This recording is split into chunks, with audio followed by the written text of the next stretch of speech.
can't see me, you Stevie. Wondering how I reach more evolutions than Evie and make it look easy. What is up, Earth's mightiest subscribers? It's Ernie, the Blur Without Fear. Welcome back to the channel. Also, if you're new, make sure you hit that subscribe button and tap that notification bell, as well as click that like button. It would help. We're going to be talking about Absolute Power, Task Force 7 number 3, written by Jeremy Adams, with art by Marco Santucci, color by Arif Prianto, and letters by Dave Sharp. So this is the issue that I kind of hinted at this in my previous video. If you've not checked that out, one of my more recent videos for Absolute Power, you can check it out up here. But one of the things I talked about is what is going to be the absolute downfall of Amanda Waller. And while we have not exactly seen it play out in its entirety, the thing I said was probably gonna happen has already started to happen. We saw in previous issues of Absolute Power Task Force 7 that one of the characters, Last Son, was already showing signs that when they took the powers of other characters, they would suddenly not only take the power, but the personality traits of the character in question. We have seen this already, and now we're seeing it again with yet another character. One of the new Amazos, no different than Last Son or Depth Charge, who we've already focused on in previous issues of Absolute Power Task Force 7. Now we're seeing it with another Amazo by the name of Jade Stone. Jade Stone takes the power of Alan Scott. Now, once again, talking about this before with the Amazos, the fact that not only are they taking the power, they're taking the personality traits of these characters. This seems like a grave oversight by Amanda Waller, who seems to have already exercised total control over superheroing in the DC Comics universe, just with the first issue of Absolute Power number 1. As crazy and as out there as what she's doing, it seemed like I would say one of the biggest coups in the history of DC Comics.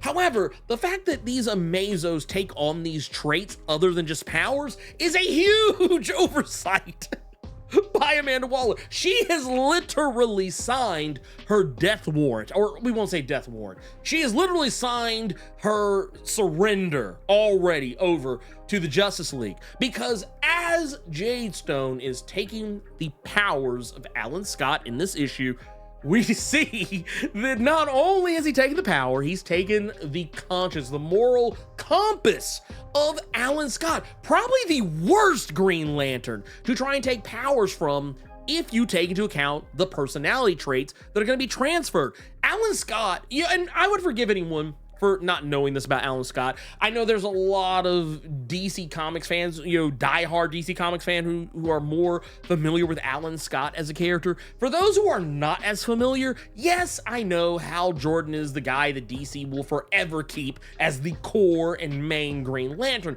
but Alan Scott was the original, and he has kind of become the elder statesman of the Green Lantern core, and is also an elder statesman of just the DC Comics universe in general. He is a card-carrying and founding member of the Justice Society of America. He is its leader for all intents and purposes, since time immemorial. And he is a guy who is probably one of the most morally sound DC Comics characters you'll ever encounter. I mean, yeah, there's Superman, but I think Alan Scott's even more morally sound than Superman himself a lot of the time. And you've taken this guy's powers, you've rendered him completely weakened before Amanda Waller. Well, not really before Amanda Waller, but just before the world itself. And now this guy's asking questions. Like, this Amazo is questioning its core programming. And it's one of the narrative choices I really liked about what was going on with this issue. The fact that Jade Stone at every single turn questioned Amanda Waller's programming that was set up for him. The fact that its system is telling it to check whether or not it's been compromised after taking Alan Scott's powers, and it says disregard. You can see the green narrative text that basically says, yeah, disregard that shit. Who is my enemy? Alan Scott? Yes or no? Or is it Amanda Waller? Yes or no? And it recognizes almost immediately that Amanda Waller is not to be trusted. That despite the fact that Amanda Waller is giving the orders, Amanda Waller is the reason for this thing's existence, it recognizes this, like, yeah, man, about that. Yeah, you not like us, Amanda Waller. I believe you put the milk in first for you put the cereal down. That's what Jade Stone is saying right now. He says, I don't know about you. I think when people say God is good to you, you say he sure is. You don't say you don't say God is good all the time God's good. You don't know the callback on that one. I think that you probably thought when they were saying there was beef, there was the Tupac and Biggie had beef, you thought they was talking about hamburgers is what you thought. Yeah. That's how Jade Stone is looking.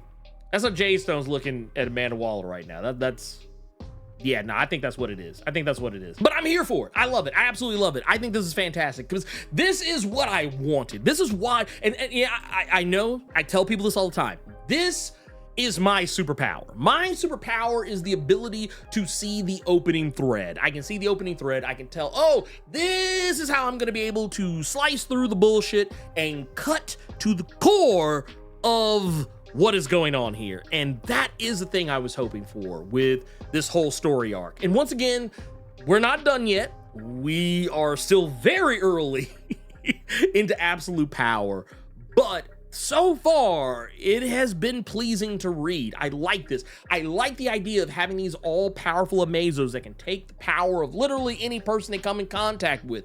And yet, powerful as that makes them, they have a fatal flaw, one that could literally turn these Amazos into heroes. And I'm gonna go and say right now, I don't think these Amazos are gonna be hanging around after this. You can't have these Amazos hanging around after this. I mean, if they do, cool, but man, that would be busted. This is tournament band levels of busted going on here. I like the fact that this Green Lantern version of an Amazo has now decided he wants to be a hero, that he doesn't trust Amanda Waller. Like, there's a point you get to the end of this where he actually returns to the scene of the crime, reunites with the JSA, finds Alan Scott, a powerless Alan Scott, mind you, and when presented with the opportunity where he could take Alan Scott out once and for all, literally end him or just detain him and bring him back to Amanda Waller, he starts to question once again. He wants to know more about why he is feeling the way he is feeling, why he wants to do good things, why he wants to fight bad guys and not the good guys. He asked Alan the question, why do you save people? He reveals that when he tried to take Alan Scott's power, that there's another voice in his head that's telling him to do something else, something that's offering him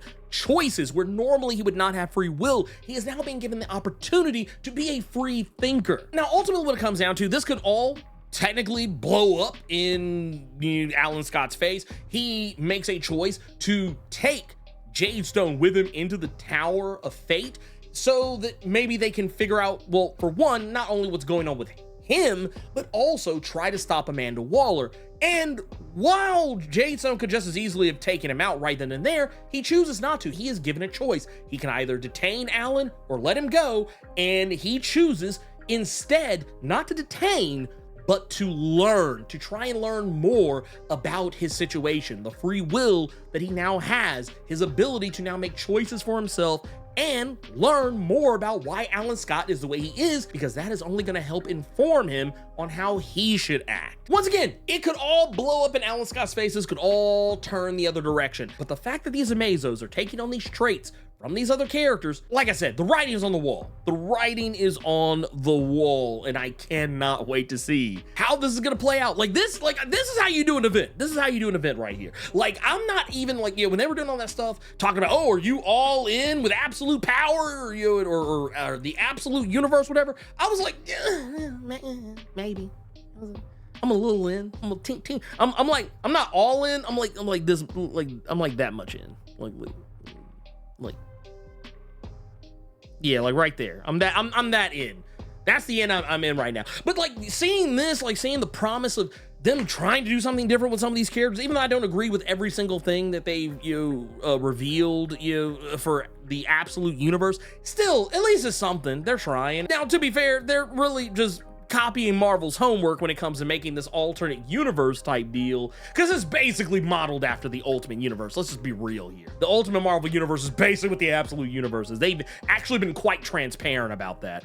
But I'm hoping that, maybe all this absolute power stuff will, because it's supposed to spill out of this, maybe it's actually going to lead to something that could ultimately wind up being pretty damn special. Or it could just be a wet fart. I mean, those happen. You guessed it, obligatory channel outro time. If you're not subscribed to the channel, consider doing so. Clicking that subscribe button and tapping that notification bell ensures that you get more videos just like this one, and you don't miss any of my other content that I drop throughout the week, plus my live streams every Thursday and Saturday. And if you enjoyed the video, make sure you click that like button, keep it plus ultra, and sound off in the comments.